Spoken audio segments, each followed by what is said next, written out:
Hello everyone, welcome to Lighthouse Stamping with Lorraine. I'm an independent Stampin' Up! Demonstrator in Vancouver, Washington. Thank you for joining me today. Before we get started, all the housekeeping notes, all the product I used, and all the dimensions will be listed below. There's a link to my online store if you'd like to purchase any of these products. There is my email address if you have any questions. There's a link to our Facebook group. We'd love to have you join that.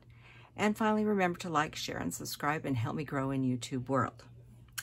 We are going to playing with Pick of the Patch again today, and we're going to be using some paper out of the Regal Designer Series paper. This is the 6x6. And what we are making is a little tree box. You know, Halloween is a time when we need a little tree box. This is Cajun Craze, but we're going to change this up a little bit, and we're going to make Gorgeous Grape today. And I'm going to do a couple things a little different on this one. So let's get our stamping done, and then I'll show you how to make the box. We are going to need a 6x6 piece of Gorgeous Grape. You could do, it comes with polka dots, very large stripe, which is too big for our project, and hearts. Halloween, I didn't think this little dashes worked for me. You could also do this in Cajun Craze or any other, a lot of other colors you could do this in. So we'll pull that out and we're going to get our stamping done. So we need a scrap piece of white. I scrapped a hunk of white. And we are going to stamp a very large pumpkin out of pumpkin pie. And set him sort of in the middle because we're going to punch him out, but we're not using the pumpkin punch. We're going to use the circle punches. Just like that. And then we're going to do the Granny Apple Green. And I pulled out a different leaf. This one has a little stem on it. So I'm going to go ahead and do that. And I'm going to hook up the stem right there. This is oh, didn't do too good. Let's see if I can fix it. Pretty good. This is Garden Green. And then there's some little swirlies there, you know, things that come off the pumpkins.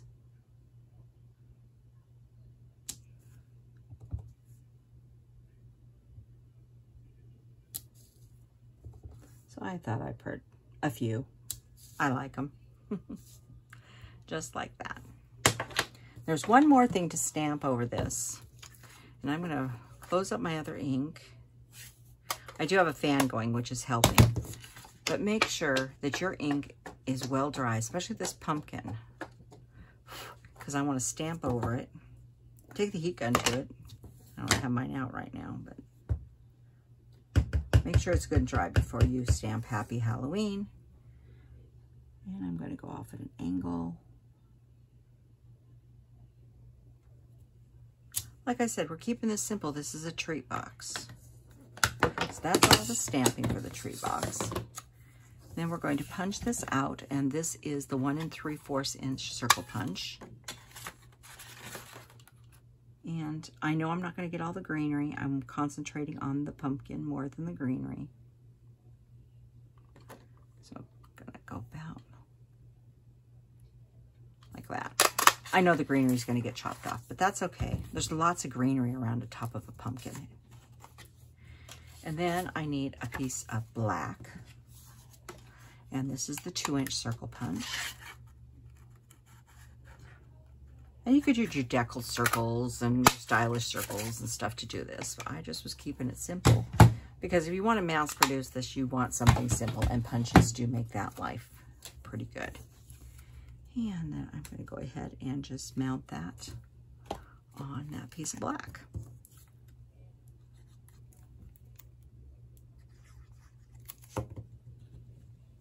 She's being a good girl. Smokey's in here again with me. She's laying on her blanket. At my age, I never thought I'd have receiving blankets around the house again, but we do because the cats love to lay on them. So there's the little Happy Halloween. So let's get our paper over here now and make this little box. And then I'll show you what I put in my little box, which lots of other things in there. I'm gonna move this out of the way too. So on your 6x6 piece of paper, you want to make sure if it's directional that you're going this way. I don't want my dashes going sideways. I want to show you another. I made this one for this, but I was playing around with this and I made another little box, which I thought was very pretty. This is out of the retired Flora paper. It's just my little mock-up. I have lid written on there because I was trying to figure out which side to cut and stuff. But I thought this paper, if you have this paper for Halloween, some of this would be, especially like this one here on this color, be gorgeous for the Halloween. So if you still have some of that Flora paper, you might want to consider it as well. You know, look at what you have in your stash.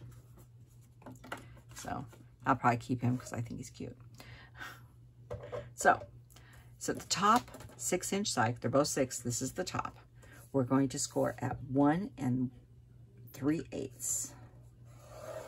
1 3/8. All the dimensions will be written below. 2 3/4. 4 1/8. 5 1/2. Turning it so the tab is at the bottom. 1 3/8. 4 1/8. And 5 1/2. Like I said, it's pretty simple. Put this back away here real fast. And grab my bone folder.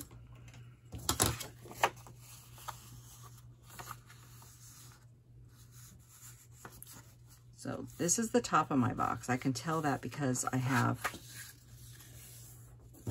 one fold line and another fold line. And the next one is the bottom. And then on the sides here,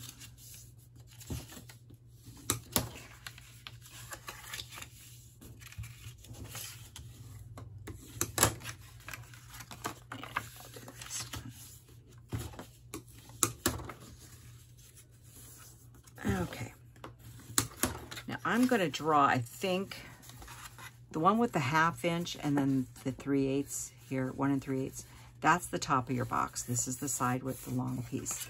I'm going to flip this over so it is backwards, but I want to mark on here and I want to show you what we're actually removing. Where's my ballpoint pen? There it is. I don't know if I can show you on here or not. So what we're going to be removing on the top piece here, we are removing those 2 squares. I don't think you can see that. Let's try this. We're removing those 2 squares, okay? This piece here is going to become our lid. So we're going to remove this little square, this little square. This is the sides of our lid.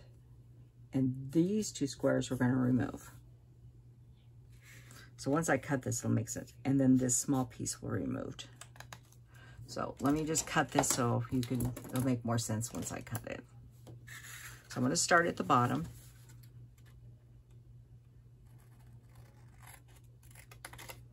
And I'm just going to wedge this in just slightly. You've seen me wedge in before. Now on these, I'm going to go straight up that score line as straight as I can go, and I'm not going to wedge anything on them. These boxes are so small, I decided I didn't need to wedge them that much. I had one I had to, I've made several. But I had to trim a little bit off, and if we have to trim, we will. So this is the top. We're going to cut both pieces off. We're going to come straight down on that score line. And we're going to wedge in slightly. And then we're going to come straight down on this score line. Going to the second score. We're going to do that clear across now.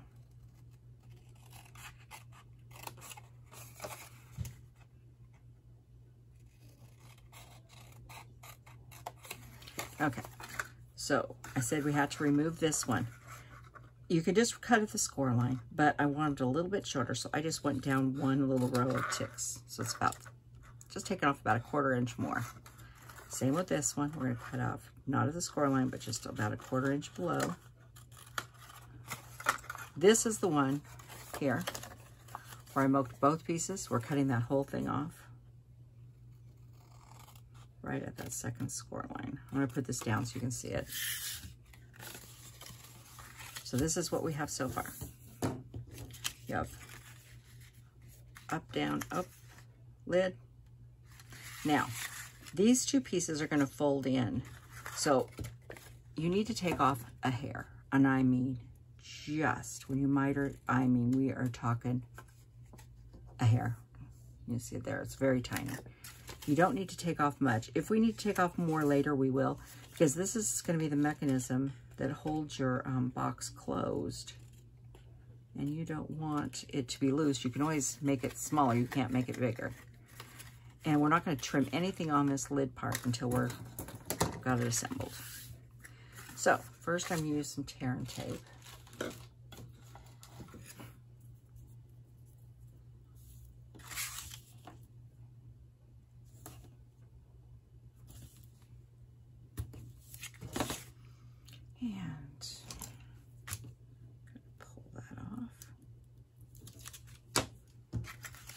Fold this over like this and fold this piece over.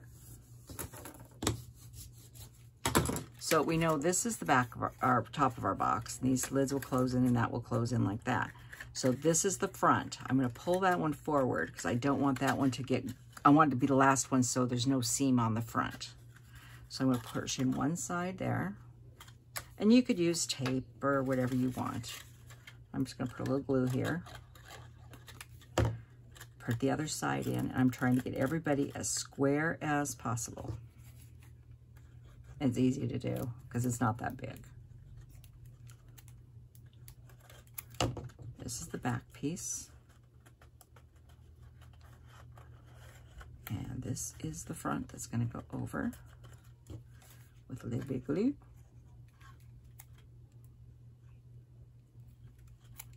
Come on, glue. Excuse me while I switch bottles. I've got 2 half bottles of glue, and I refuse to break out a new one until they're totally gone.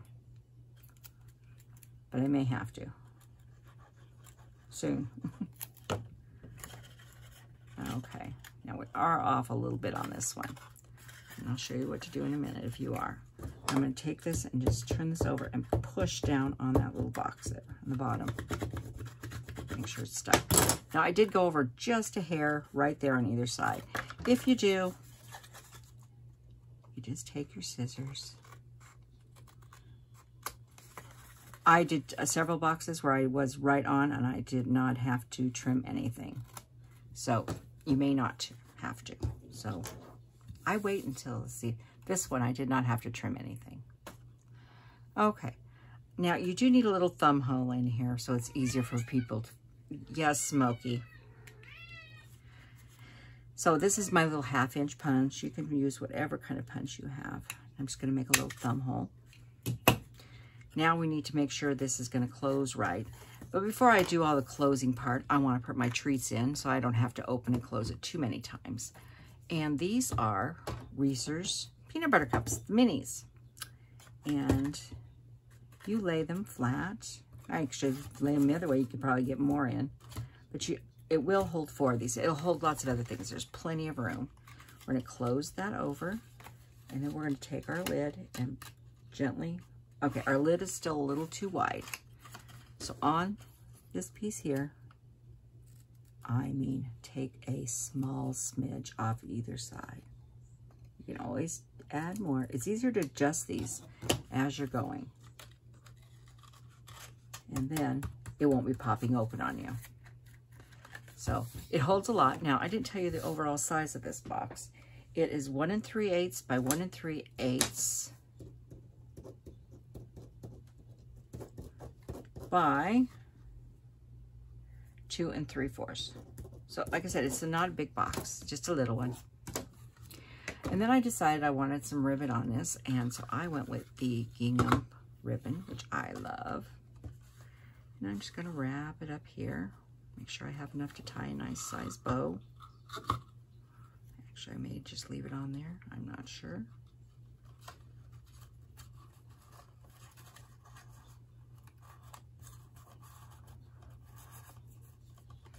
Just tie a little bow.